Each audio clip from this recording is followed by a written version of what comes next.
Good morning.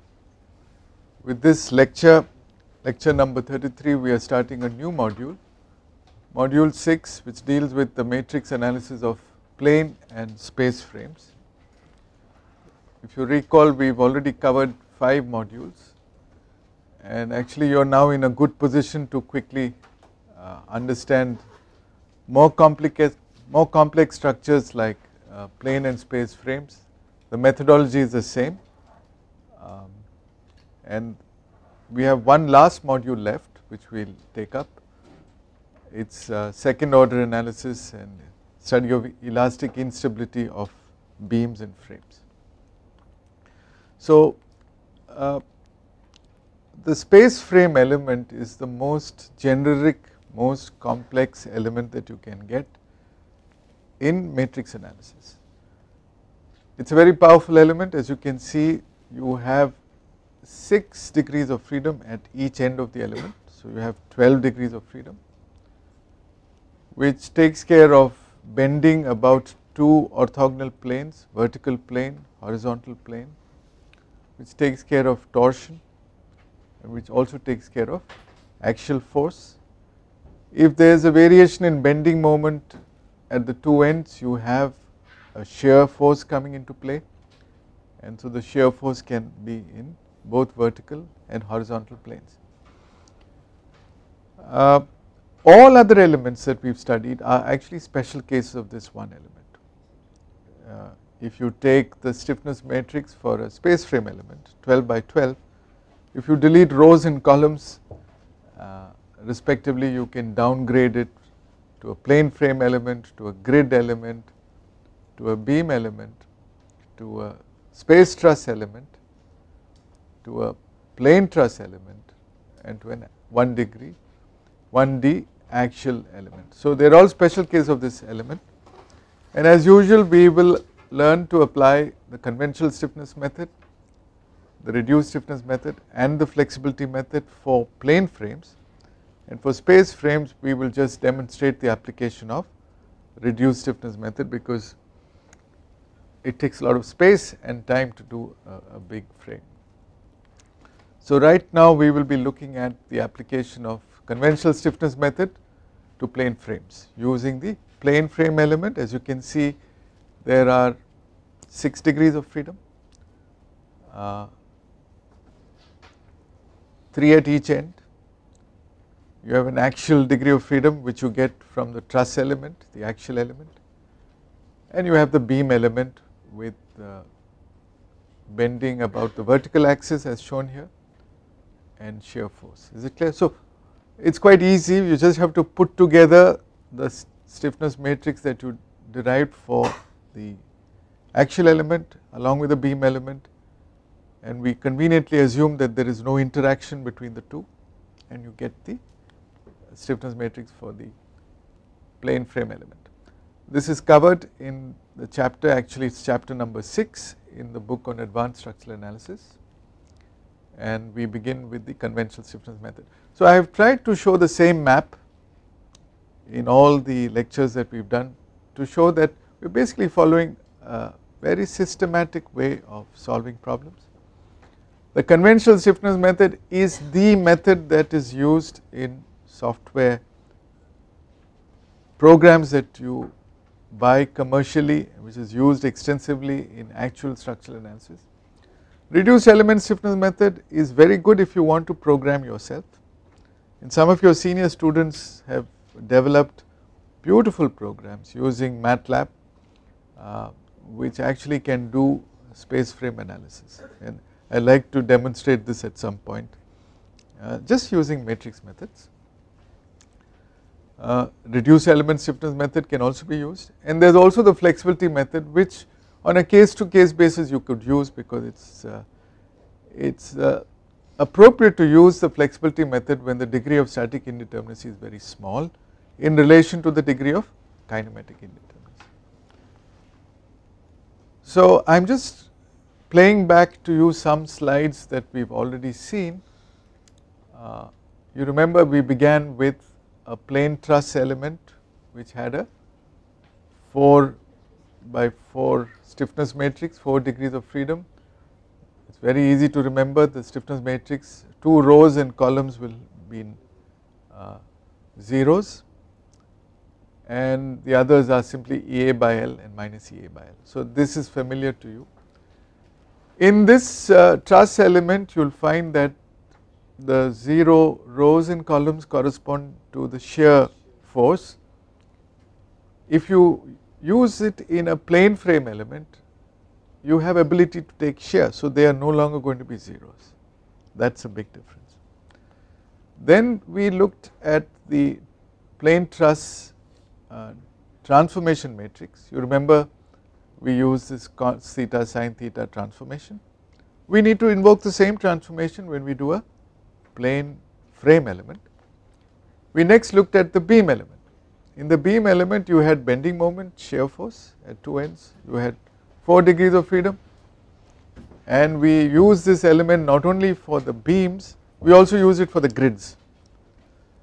So we are familiar with this, and we learned to generate the stiffness matrix using different alternative approaches, including the conventional displacement approach, where you assume a displacement function using geometry, and then you work with that and generate the stiffness matrix. We also looked at the transformation matrix for a beam element. We found that the TI matrix is an identity matrix, because conveniently the local axis can be made to align with the global axis, so x is x star, which you can't do in a frame. In a frame, the element can be oriented in any direction. So now with that background, it is quite easy actually to put things together and straight away derive the stiffness matrix for a plane frame element. Will you try it out? Write down the 6 by 6 stiffness matrix for a plane frame element with the coordinates as shown here. We number these coordinates 1 star, 2 star, 3 star to align with the x, y and z axes. 1 star refers to an axial degree of freedom, 2 star is a translation, a deflection which is normal to the longitudinal axis. The corresponding force is a shear force. 3 star is a rotation in the xy plane, which means with respect to the z axis, and we follow the same directions and numbering sequence for the end node. So you have 1, 2, 3 at the start node, 4, 5, 6 at the end node. Just write down the stiffness matrix, assuming that there is no interaction between the axial degree of freedom and the flexural stiffness. Okay, no interaction between axial stiffness and flexural stiffness, and if you do that, you will find that you just have to add 1 additional row, or rather 2 additional rows and columns corresponding to 1 star and 3 star to your traditional beam element stiffness matrix. You remember we did something similar for the grid element. In the grid element we added Gj by L, here you add Ea by L. There is also one notable difference. In the grid element, which we discussed yesterday, 1 star and 2 star referred to the flexural degrees of freedom, and 3 star was the torsional degree of freedom. Here 1 star corresponds to the axial degree of freedom, so it comes on top. You can, instead of writing Ea by L, if you take out Ei by L outside the brackets, then you would say A by I. Incidentally, A by I is also 1 by r squared, where r is the radius of gyration. So it is the only additional terms you have is that Ea by L plus and minus, which is easy to add. So it is not at all difficult once you are familiar with whatever we have done till now. Is it clear? So you will find that the plane frame element is essentially a combination of the truss element and the beam element. Now do you think there is some possible interaction between the axial and flexural stiffness components? Are they really independent as assumed here?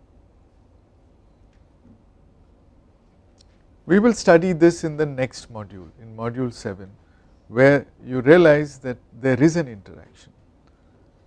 There is an interaction between the axial degree and the flexural degree,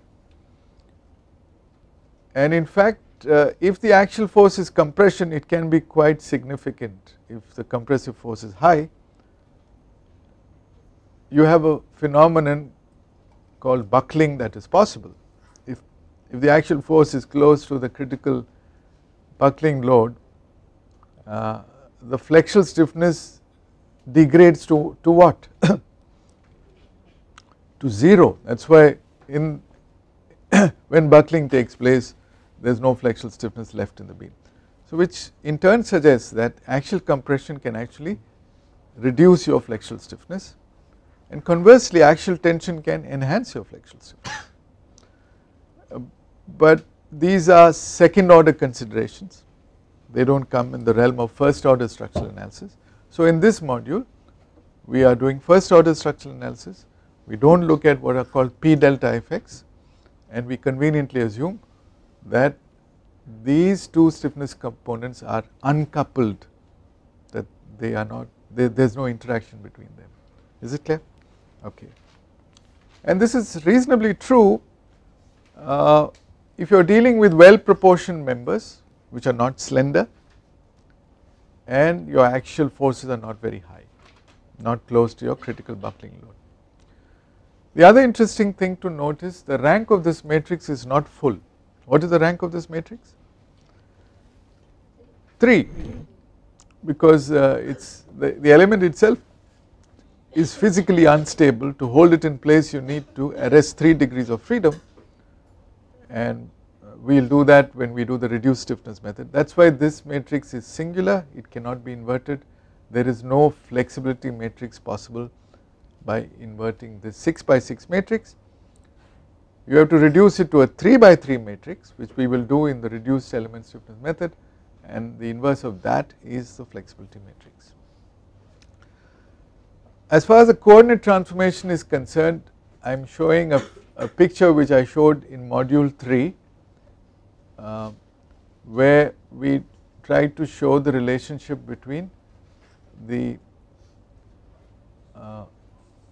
degrees of freedom expressed along the global axis with respect to those expressed along the local axis, and that transformation is Ti, and if you take one of those ends you will find that it forms this familiar transformation, the rotation matrix, where you have cos theta minus sin theta cos theta sin theta, and you have 1 corresponding to the 3rd degree of freedom, because there is no need to do any transformation with respect to the z axis, because we are talking of rotation about the z axis. So I hope you are familiar with this, and knowing this you can easily write down your transformation matrices at the 2 ends, put it together, and you have this symmetric Ti matrix where each of those blocks in the main diagonals are familiar to you. Is it clear? So we have to use this. Yes, any doubt? So it is familiar to you, and so Ti matrix is no problem, and the beauty about this matrix is the inverse of this matrix is the transpose, because it is an orthogonal matrix. Okay, so you also need to indicate the local the global coordinates in parenthesis as we did earlier. This is familiar to you, this is a path we will take to do transformations. You will find that if you are programming, it might be beneficial to do it in a systematic manner. For example, if you, for each element, if you pull out the direction cosines in terms of theta I, and you call them Ci and Si, and if you know the length of the element, you can generate some properties straight away. So this is a typical transformation matrix for any element in your plane frame, and once you input the properties, once you write the coordinates, it can generate this automatically for all the elements. It is important to note that you must also put the linking coordinates, which I have shown here, LMN, PQR, and it is very easy to assemble the stiffness matrix. From the properties you can write an algorithm like this in terms of alpha, beta, zeta and delta, and you can, if you want to program it, it will do the stiffness matrix generation for at the element level also effortlessly. You can go one step further and do this product multiplication also. You can feed in these coefficients, these elements of your Ki Ti matrix, because this is necessary for you to get the internal forces. You can go one step further and pre-multiply this matrix with Ti transpose, and you can feed in this in terms of the geometric and material constants that we had expressed earlier. So, if you are interested in programming, you can directly feed in these values, but you can also allow each multiplication to be done separately. The choice is yours. We have also looked at equivalent joint loads. Now, when we did trusses, the equivalent joint loads came not from nodal loads, not from distributed loads, but from lack of fit and temperature effects, right. When we did the 1D axial element, you also had the possibility of intermediate loads. When we did the beam element, we did not have temperature loads, but we had intermediate loads. We also had support settlements, which you also had in the truss. Now in the frame you can have anything, you can have a mixture of everything, you can even have temperature effects. So we will take a look at the large variety of problems that you can get. Okay, so you have to follow the same procedure. You have to find the fixed end force vectors, you have to include any additional fixed end force vectors that you get from initial displacements. You have to do this transformation to slot your fixed end forces along the global coordinates, and you have to work out the equivalent joint load vector. Procedure is same, the map is same, the territory is familiar. We will do two problems. I hope we have time to do two problems, or at least one problem exhaustively in this session. So take a look at this truss, this plane frame. It's got all the familiar complications. You have an intermediate load there, 100 kilonewton. You have a nodal load there, lateral load of 50 kilonewton. We've also thrown in a support settlement of 10 millimeter, right. The E value is given, I value is not directly given, it's given in terms of the cross sections. So 300 by 300, the two columns are square, and the beam has a depth of 450 mm and a width of 300 mm. It's a typical single bay portal frame, and let's learn how to analyze this. We should know what the displacements are, at least at the joints, the maximum displacements. But more important, we must know the support reactions, we must know the bending moment diagram, the shear force diagram, the axial force diagram, which is all easy once you have the free bodies. Okay, so how do we proceed? Well, again this procedure is very familiar to us. We are following exactly the same steps. First the coordinate transformations, fixed end force vectors, equivalent joint loads. Next the element and structure stiffness matrices. Next we write down the equilibrium equations, and in this case the support settlements are there, so you have to bring in that into solving those two equations. You solve the first equation, you find the unknown displacements at the active coordinates, you plug in those values in the second equation, you get the support reactions, and finally what is the last step? Member forces, there you are. So it is very familiar, and the member forces are nothing but your equivalent slope deflection equations. You have the fixed end forces and you have the additional end forces that you get from the joint displacements. Okay, so I hope now you are comfortable dealing with any problem because the procedure is well laid out. You just have to do your transformations properly. You will find the conventional stiffness method is actually very straightforward, not much thinking to do. It is a reduced stiffness method which can be tricky because you are taking shortcuts in reducing your degree of kinematic indeterminacy. Personally, I think that is a real challenge if you want to do things manually and write your own programs. Flexibility method similarly is very challenging, but conventional stiffness method, except when you have local complications like internal hinges, are very straightforward, systematic, you can't go wrong. Let us demonstrate this. So first we have to identify the coordinates, the global coordinates. As usual, we will start numbering from the active degrees of freedom. Since the ends A and D are fixed, only B and C have the active degrees of freedom.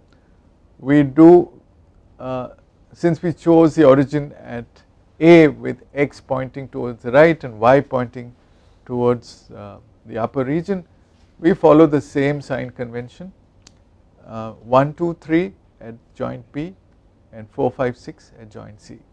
Those are the green colored arrows are active degrees of freedom. We also have restrained degrees of freedom, and they are 7, 8, 9, 10, 11, 12 following the same sequence, and once we know those, we know the support reaction and so on. What is the input data given to you?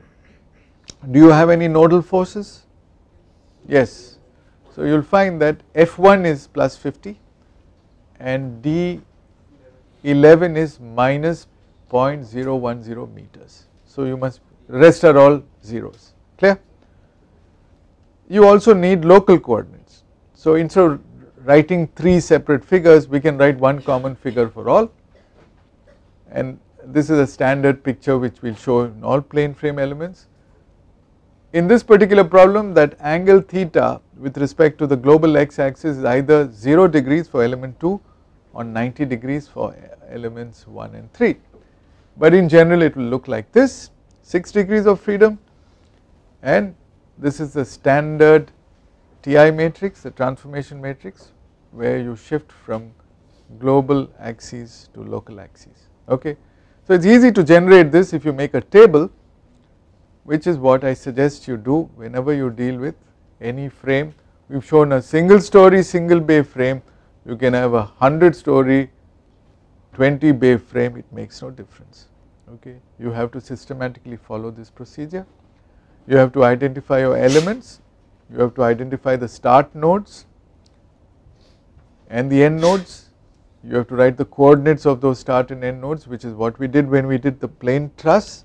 The plane frame is similar, and you need not explicitly calculate those theta values. You do not need the theta values, you need the directions, cosines, cos theta and sin theta, which is very easy to generate from the coordinates. Even the length gate comes from the coordinate, you know, we have done this before, so go ahead. You can also in this table put in your EI values and your EA values, EA by L and so on, all that you need to generate your TI matrix and your stiffness matrix.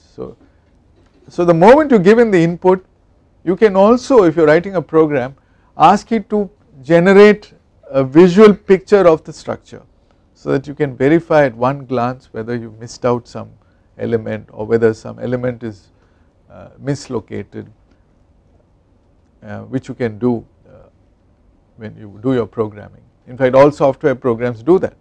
They also have a facility where you do not do all this table business, you actually sketch a picture and it will generate this table on its own. So those are all tricks that you can carry out, and we are not studying those tricks here. We are just studying how this black box works, what is the algorithm inside it, and can we do a minimal amount of programming and be able to make the computer do structural analysis for us. It is a systematic method, it follows certain laws, and it is easy to understand at this stage.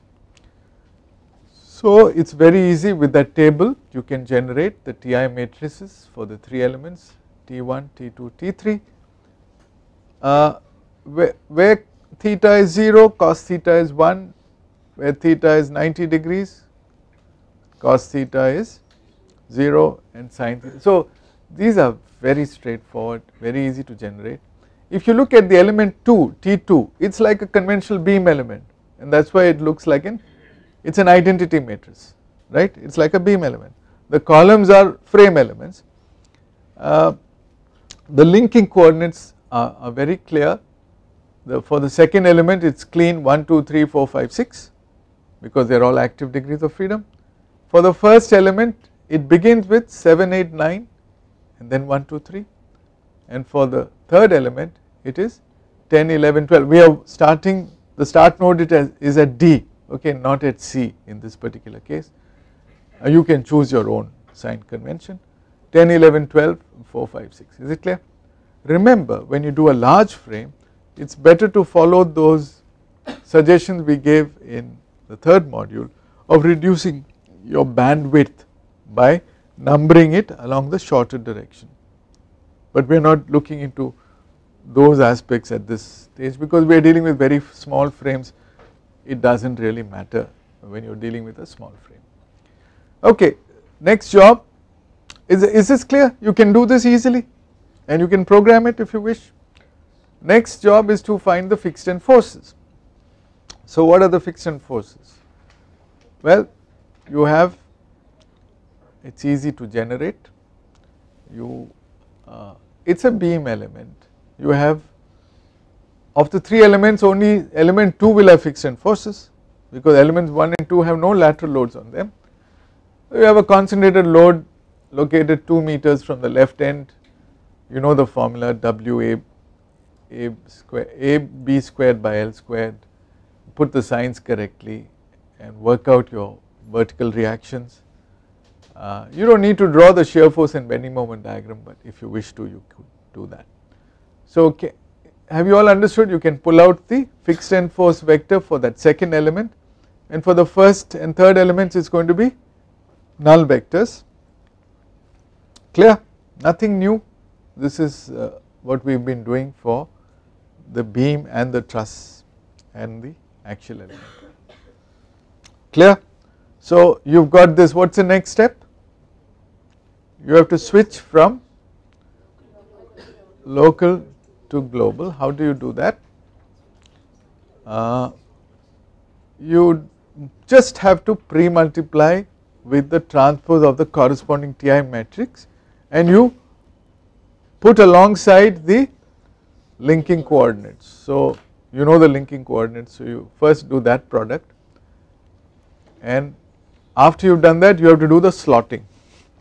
That means whatever you get in coordinate 1 from the 3 products you add up algebraically. Is it clear? And after you get the answers you can just go back and check and see if it makes sense, because visually you can inspect and see whether it makes sense. And you will find that in this case, because only the top beam, the horizontal element has loads, nothing is happening at your FFR level. There is no fixed end force going to your restraint coordinates. Okay, makes sense. You can also draw a sketch after you find the net load vector. Net load vector is FA minus FFA. FA has only one nodal load, F1 equal to plus 50 kilonewton. So you do this product and draw a sketch. You actually converted your original problem to this problem, okay, and the equivalence is they all have the same dA vector, the active displacement vector, and you also note that in addition to the forces you have support settlements which comes from the dr vector. You have D11 having a value of minus 0.01 meters. Next you generate the element and structure stiffness matrices. Actually you can do this earlier because the computer does not wait for the loads, it straight away does all this. These are properties of the structure. You can write this algorithm, we have already plugged in those values in the table, so it can generate in a jiffy, it will generate all this, right, there is nothing much in it. Once you have done this, you have your next job is a little tricky. What do you need to do now? you have to assemble all these matrices by first converting them from local coordinates to the global axes and then slot it, and that takes a little thinking. So by summing up the contribution of Ti transpose Ki star Ti, you get Ki. Ki is the same stiffness matrix realigned along the global x, y and z axis, and it will typically have a quadrant format as shown there. You can say it is Ka, Kb, Kc, and Kc transpose on the other side, it is going to be symmetric, right. So I can generate for each element these 3 values Ka, Kb, Kc, and I put a superscript I to identify which element is where, and now I should do my slotting very carefully. So the slotting comes from understanding the linking coordinates, right. So for each of them I have a 6 by 6 matrix, and at the appropriate coordinate locations the structure matrices matrix K of order 12 by 12 satisfying F equal to Kd can be assembled. It takes this form. Now look carefully at that form. 1, 2, 3, coordinates 1, 2, 3 will be affected by which elements? By 1 and 2, okay. Now it is going to be affected by the tail end of 1 and the start end of 2, the tail end of 1 and the start end of 2. That is how you write Kb of 1 plus Ka of 1, Ka of 2. Is it clear? That is a clever way of doing it. Now you can program it to do this automatically, but if you are doing it by inspection you have to do it carefully. So you need to assemble this with some care. And would you like to do an assignment, one problem of this type, so that you get a feel for it? So your last assignment you will do this by inspection. So it's going to take time if I'm going to explain this by myself, but I would like you to generate it, make sense of this and generate that matrix, and it should be symmetric. So it's easy to generate one side of it. Any doubts? Clear? You can generate this from all those 3 matrices, and so this is the K1A, K1B, K1C, K2A, K2B, K2C, K3A, K3B, K3C, which once you assemble you put all together and you get the full matrix. You get KAA, KAR, KRA transpose and KRR, okay. So you have got the full structure stiffness matrix, but it takes a while. You do not attempt doing this manually, it should be done through MATLAB. Maybe to make your life simpler, in your assignment I will give you a 2 member thing. So you have to add only for 2 members. So let's see how you do that, okay. Next step is very clear. You have got your structure stiffness matrix, you have got the transformations, you have got the net load vector, you have this familiar equilibrium equation, and you plug in those values and you can find the active displacements by solving that equation. You KAA inverse, the computer can do it for you. You have a MATLAB inversion program which can handle it. Your matrix is well conditioned, so you are pretty well assured of the results that you get, and it is nice at this stage to look at those numbers. Do they make sense? Is that the kind of values that we get? Do not get scared looking at them. Try to draw the deflected shape, it will look like that, okay, and you will find that everything makes sense. D1 tells you that joint B is going to move to the right by 13.39334 or 39 mm. That is okay, 13 mm is fine for a big structure like this. The right end will move 13.33, the little difference is because of the axial deformation in that member and a bit of rotation. Joint B does not go down at all because there are far too many zeros there. in that, right, but you will find that C goes down and that corresponds to D5, goes down by 10.08 mm, which makes sense because your support is going down by 10 mm at D. So this is the kind of feel you should get once you get the output. Don't just get the numbers and say I have got, just give me full marks for what I have done. See what you are doing, understand the physics behind the problem. It should sway the way you expect it to sway. So that is how the displacement vector should be interpreted in practice. Then your next step is to get the support reactions, which you can get by solving that equation, and you plug in those values and see whether it makes sense, see especially whether you are satisfying equilibrium. So that check you can do, you need to do many checks including the moment equilibrium check, but at the very least you can add up the forces in the vertical and horizontal direction, it should all add up to 0. Then you say okay, at least my solution satisfies equilibrium, that is for sure. Hopefully it also satisfies compatibility. It will, because the Stephenson method begins with compatibility and equilibrium is the final solution, okay. And then your next step is to find the member forces, which you can do by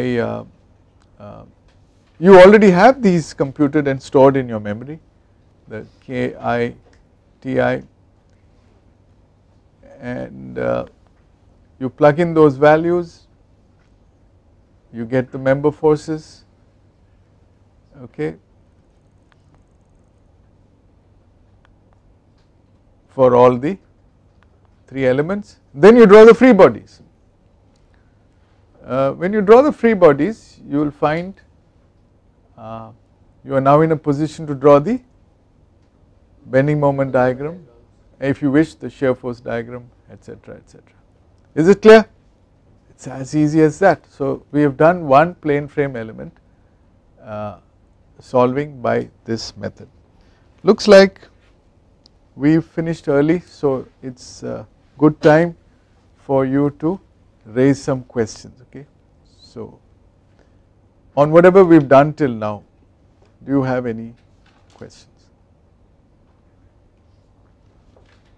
We were able to go fast only because we have travelled quite a distance to reach this stage, right. So we have done the truss element, we have done trusses, we have done beams, we have done grids, and now we are doing frames. Okay, let me ask you a question. Take that same plane frame and let us subject it to temperature loading. Let us just heat it up. How would you solve that problem?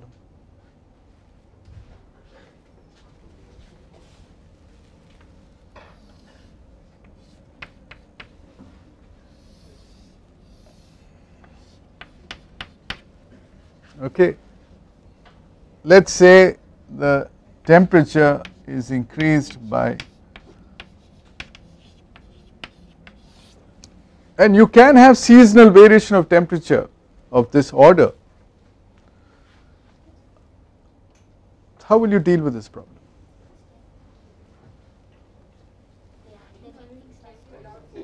Sorry, fixed end moments. How do you get fixed end forces? There are no forces given.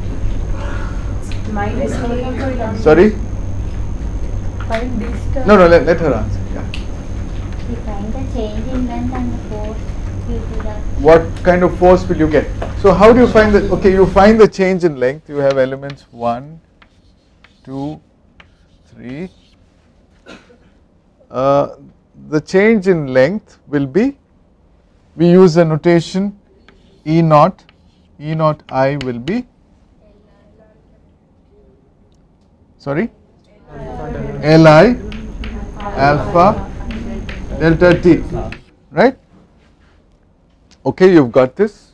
Now what? This is the free elongation, if it is allowed to freely elongate. Sorry? So you should say that I take the primary structure. In the primary structure, all these ends are restrained artificially. When in the primary structure you have a temperature rise, you end up with axial forces in all those members which you can calculate. Then what? That is what we did in a truss, remember? Added to what? There is no other loading. That is the vector. That is the fixed rate Along load. with there is an axial component. That is FF star. Okay, so we are saying you have a delta F vector at the element level, right? Let's do it for element 1. Okay, what will it look like for element 1? This will be, yes, what will be the size of this element? 6 by 6. It will be 6 by 6, right? So 6 by 1, sorry, 6 by 1. So what do you write? What do you write for the left hand? So this had, if you remember, 10, oh sorry, 7, 8, 9 and 1, 2 and 3, right? So the linking coordinates are 7, 8, 9 and 1, 2, 3, and the element itself had 1 star, 2 star, 3 star, 4 star, 5 star, 6 star. How do you fill up this? What is the first element? So we are looking at an element like this with this as 1 star, this as 2 star, this is 3 star, 4 star, 5 star, 6 star, right? So, and this is the element 1. So, this value that you get, what do you do with that? So, what should I write? Multiply A by L. Is it plus or minus? Minus. Well, if you heat this up, it is going into compression. It is going into compression. So, what are the end forces that you get? If it goes into compression, yeah, so this will be positive or negative? Positive. It's going to be positive. It's going to be positive. It's going to, compression means you press it down like that. So this will be positive and this will be negative. So let's just write, so what would this quantity be? So this will be positive and this will be negative of, let me just write N1F. Let's say 8 and 2. I'm sorry.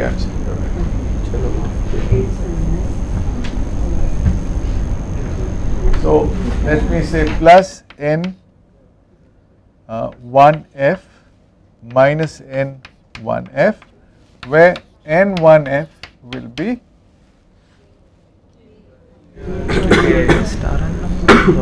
K is what?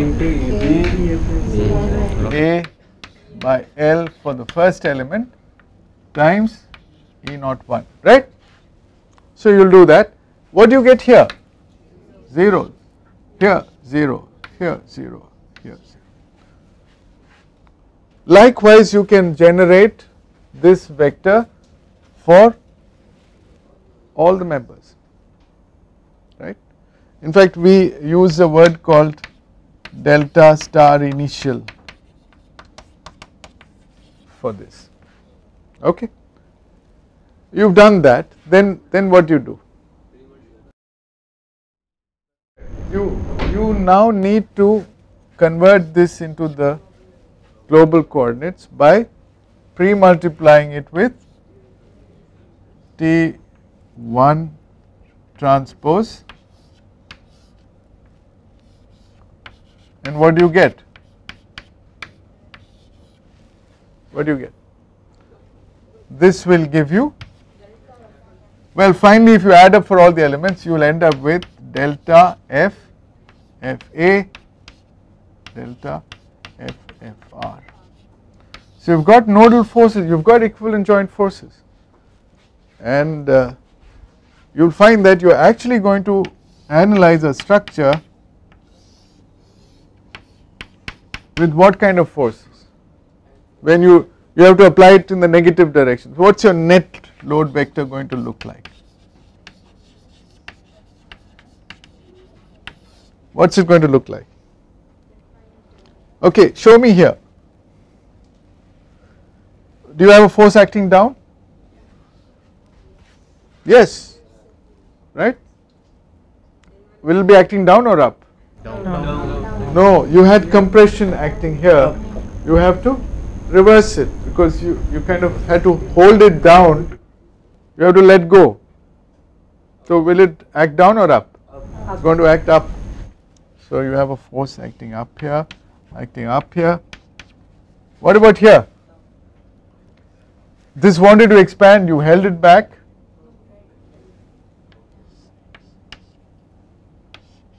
So finally, plus you had some support reaction. So you are actually analyzing a structure like this. Is it clear? And will this cause bending? Yes. For sure it will, because if this moves laterally, this doesn't move, you've got a chord rotation. So you'll have a curvature, you'll have a bending moment. It's a very interesting problem, one which I wish you will solve on your own. So the subject is beautiful if you can link your left brain with your right brain, understand the physics of the problem, and you've got a powerful tool to handle any kind of loading on any skeletal structure. Thank you.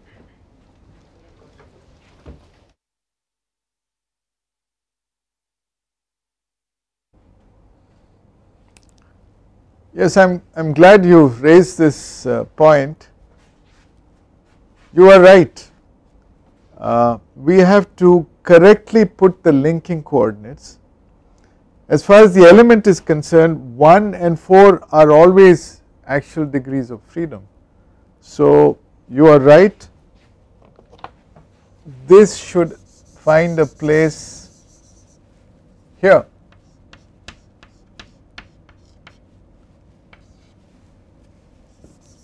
And this here,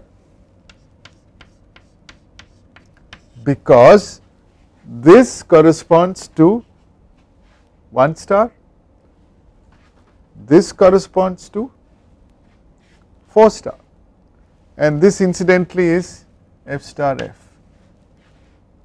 So the mistake we made was in putting the linking coordinates. 1 star actually matches with 8 star, not 7 star, and 2 star matches with 7 star. So that's a correction we need to do.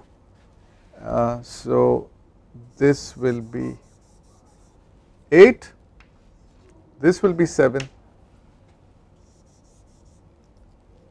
this will be 2, and this will be 1. So you strictly follow the fixed end forces at the element level and place the linking coordinates which come with your TI matrix. Be careful. Thank you.